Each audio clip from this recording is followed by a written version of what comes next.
কে? না না, আপনিও তো। মানে যাকাত আপনার উপরে আসে কি করে? যাকাত ফরজ হয় কি না? বলেন বলেন, যাকাত ফরজ হয় না? মালের মালিকানা না হইলে তো যাকাত ফরজ হয় না। মালিক হওয়া লাগবে, তারপরে যাকাত ফরজ হয়।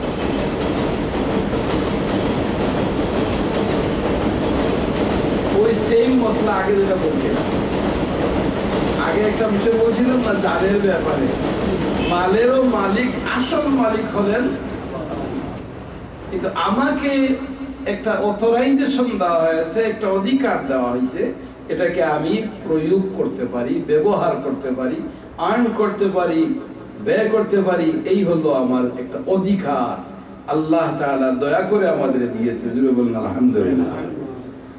মাল আসলে মালিক হলেন। যদি আমি মালিক হইতাম তাহলে তো কেউ কোনদিন গরিব হইত না, কেউ কোনদিন গরিব হইত না। কিন্তু অনেক চেষ্টার পরেও দেখা যায় কেউ একেবারে পথে ভিখারি হয়ে গেছে, গরিব হয়ে গেছে। বোঝা গেল আসল মালিকানা আল্লাহ। আমাকে যে অধিকারটা আল্লাহ দিয়েছিলেন ব্যবহার করার, সেই অধিকার আমি আর আমার নিজের ইচ্ছা মতো করব না। এই যে অধিকারটা পুনর্বার ফেরত দিয়ে দিলাম আমি আল্লাহর কাছে, যে আল্লাহ তোমার দেওয়া আইন অনুযায়ী আমার এই মালকে আমি ব্যবহার করব। এই অধিকার যেটা আমাকে আল্লাহ দিয়েছিলেন, সেটা আমি একটা নিয়ন্ত্রণাধীন আইনে দিয়ে দিলাম আল্লাহর কাছে, যে আল্লাহ আমি যে ইখতিয়ার আমার ছিল সেটা আর আমি আর করব না। আপনার দেওয়া আইন, আপনার নবীর দেওয়া তরিকা, সেই পদ্ধতিতে আমার মালগুলি আমি আয়ও করব, ব্যয়ও করব। ও এই হলো আল্লাহ তাআলা খরিদ করে নিয়েছে। নাকি বুঝতে অসুবিধা হয় নাই তো? এবার আল্লাহ তাআলার কেরেশমাটা দেখেন। মুমিন হওয়া যায় ইমানদার হওয়ার পরে, তাই না? মুমিন ইমান, তারপরে হলো আপনার জানের উপরে, মালের উপরে আল্লাহ তাআলা প্রয়োগ করতেছে। জানের উপরে দুইটা ফরজ, এটা হলো নামাজ আর রোজা। এগুলা জান দিয়ে আদায় করতে হবে।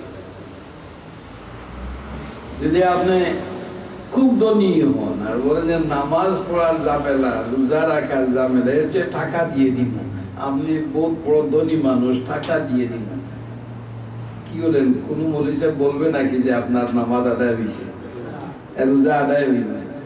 হবে না। এটা জান দিয়েই করা লাগবে, শরীর দিয়েই করা লাগবে।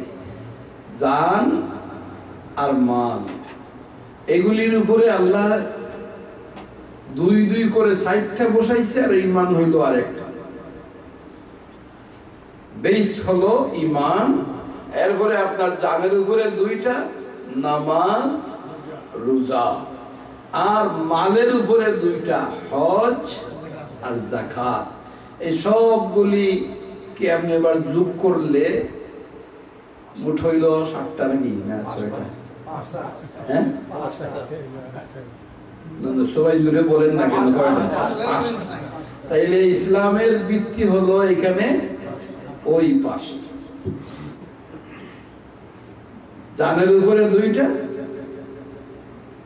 মালের উপরে দুইটা, আর ঈমান হলো একটা। ওই মোট হলো 5টা। যারা এবার 6টা 7টা বানাইছে এরা বাতিল, এরা গাফিল।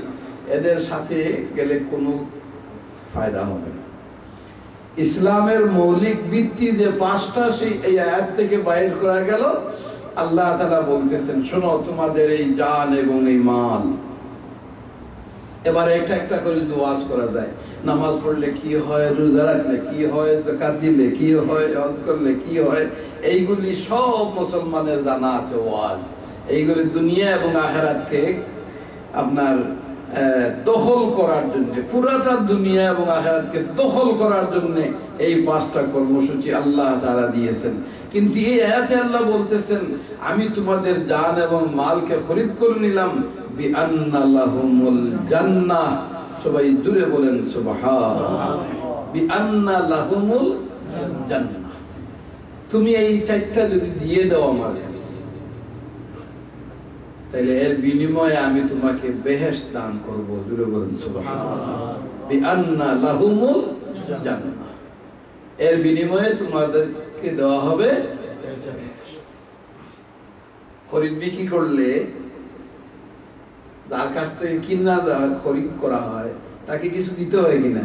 এটা লাউ যদি আপনি কিনে বিনিময়ে $5 তো দিতে হবে নাকি? কথা বলছেন না? কিছু কিনলে বিনিময় দিতে হয় একটা কিছু।